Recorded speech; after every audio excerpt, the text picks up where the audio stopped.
రామకృష్ణారావు గారు రాసిన మరొక పద్యం పేరు మార్గస్థుడు మర్రి చెట్టు. మిటమిటని కాయు నెండకు కటకటబడి తెరువరి యొకండు బడలిక తీర్చికొనగా మార్గమున నున్న యొక్క పెద్ద మర్రి చెట్టు నీడ జని మేనువాలిచే నేలమీద.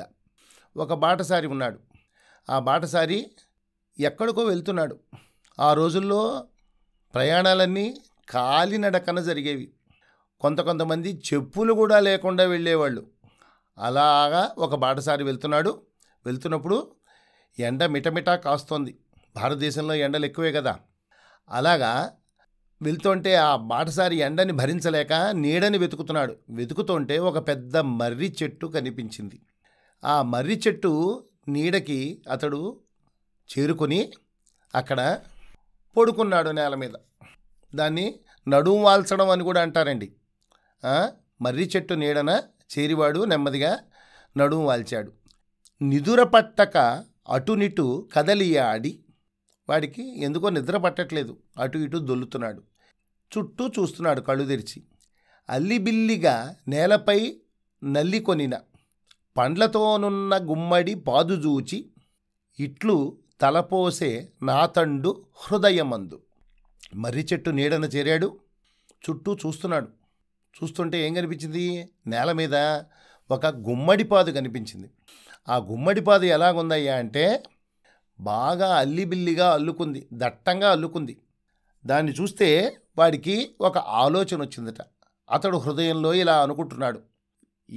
వాడు రెండింటిని పోలుస్తున్నాడు. దేన్ని పోలుస్తున్నాడయ్యా అంటే వాడు చక్కగా మర్రి చెట్టు నీడలో ఉన్నాడు, పక్కనే గుమ్మడిపాదు.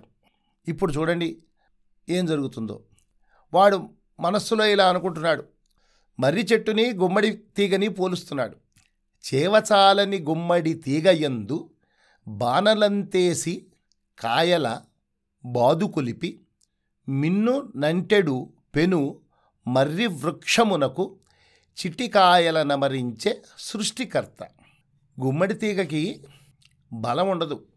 అలాంటి గుమ్మడి తీగ ఏం చేస్తుంది? నేల మీదే అల్లుకుంటుంది.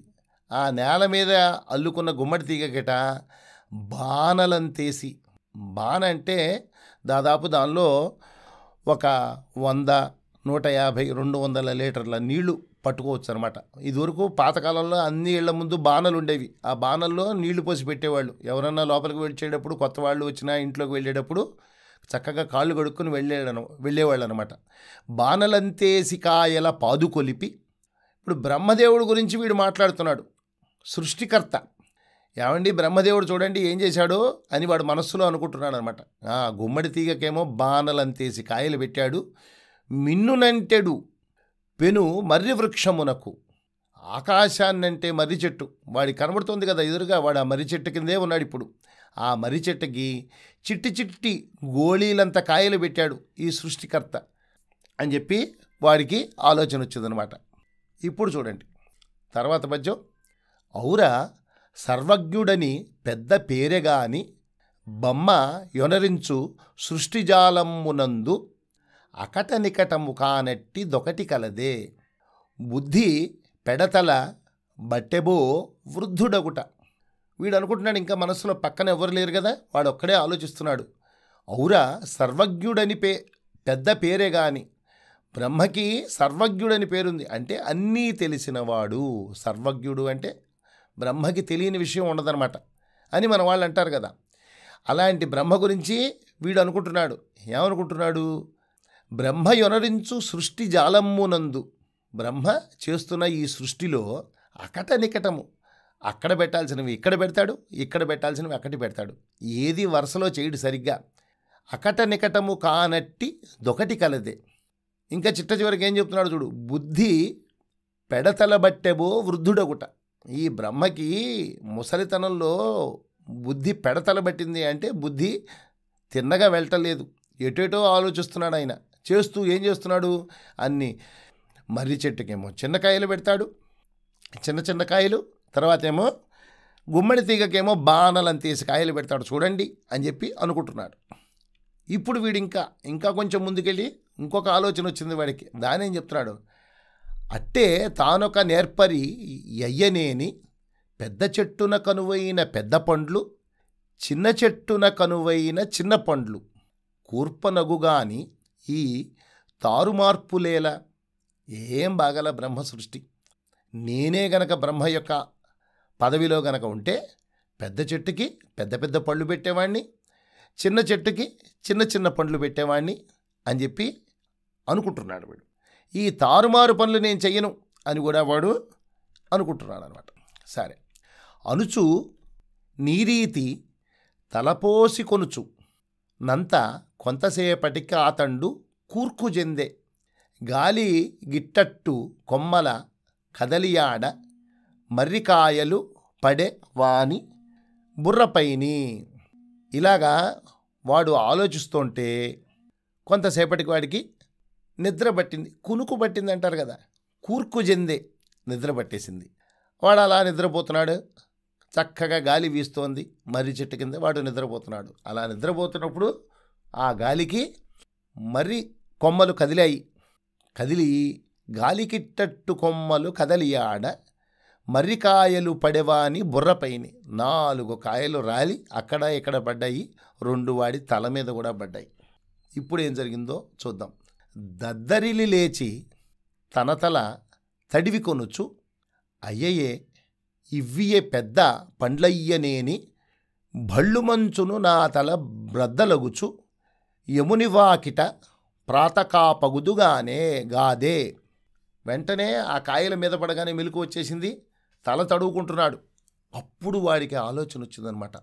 అమ్మో, మర్రి చెట్టుకి గుమ్మడికాయ సైజులో ఉన్న కాయలుండి అవి గనక నా తల మీద పడితే ఇప్పుడు నా పరిస్థితి ఏమయ్యేది?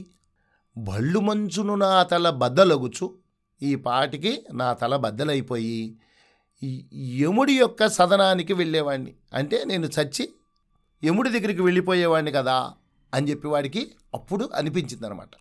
లీల జగముల నెల్ల గల్పించినట్టి సృష్టికర్తకే ఈ రీతి చెట్టనగుచు పంగనామము పెట్ట గడంగినాడ ఎట్టి సాహసము కొడిగట్టి కొంటి. అప్పుడు వాడు పశ్చాత్తాపడుతున్నాడు. అయ్యో, నేను ఆలోచించిన ఆలోచన తప్పు, నేను బ్రహ్మ గురించి అన్యాయంగా మాట్లాడాను, ఆయన సృష్టి అంతా ఆలోచించి చేస్తాడు అని చెప్పి వాడికి అప్పుడు విషయం అర్థమైందనమాట. ఏమనుకుంటున్నాడు? లీల జగముల గల్పించినట్టి.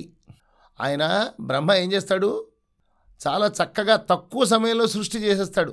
ఆయన లీల, సృష్టి స్థితి లయ అలాగనమాట. ఇటువంటి బ్రహ్మదేవుడికి అంటే సృష్టికర్తకి నేను పంగనామాలు పెడదామని బయలుదేరాను. అంటే ఆయనకి చేత కాదు, ఆయన తెలివి గలవాడు కాదు అని చెప్పి నేను అనుకుంటున్నాను. ఇది చాలా గొప్ప పొరపాటు జరిగిపోయింది నా వల్ల అని చెప్పి అప్పుడు వాడికి అర్థమైందనమాట. అప్పుడు పశ్చాత్తాపడుతూ వాడు ఏమంటున్నాడో చూద్దాం. అల్పబుద్ధిని నేడెక్కడ అఖిల సృష్టి మించి సృజయించి పాలించి త్రుంచునట్టి అఖిల శక్తి నియామకు దాతడేడ అనుసుజింతించే నాతండు మనమునందు. ఇప్పుడు వాడికి నిజంగా పశ్చాత్తాపంతో చాలా మంచి మాట చెప్పాడండి. అల్పబుద్ధిని నేనెక్కడ, నేను అల్పబుద్ధి గల మనిషిని, నేనెక్కడ ఆలోచించకుండా మాట్లాడాను, చాలా పెద్ద పొరపాటు జరిగిపోయింది నా మూలంగా. మించి సృజించి పాలించి త్రుంచునట్టి. బ్రహ్మ ఏం చేస్తాడు? సృజించి పాలించి త్రుంచునట్టి. సృష్టి స్థితి లయ ఈ మూడిటికి కారకుడైన బ్రహ్మ ఆయనెక్కడ అనుచు చింతించిన అతడు మనమునందు. అతడు ఈ విధంగా మనస్సులో అనుకుని విషయాన్ని అర్థం చేసుకుని, ఓహోహో, మనము ముందు ఆలోచించి ముందు శ్రద్ధగా చూసి అనుభవం ఉన్నప్పుడే ఏదైనా విషయం గురించి మాట్లాడాలి, అంతేగాని మనకి ఏమీ తెలియకుండా మనం మాట్లాడకూడదు అని చెప్పి ఆ బాటసారి విషయం అర్థం చేసుకున్నాడు. వాడు మంచి జ్ఞానాన్ని పొందాడు. ఇది నాళం కృష్ణారావు గారు రచన మంచి పద్యం, పిల్లలకి మంచి నీతి బోధ కోసం ఆయన తయారు చేశారన్నమాట. ఇంకొక పద్యంతో మళ్ళీ కలుద్దాం.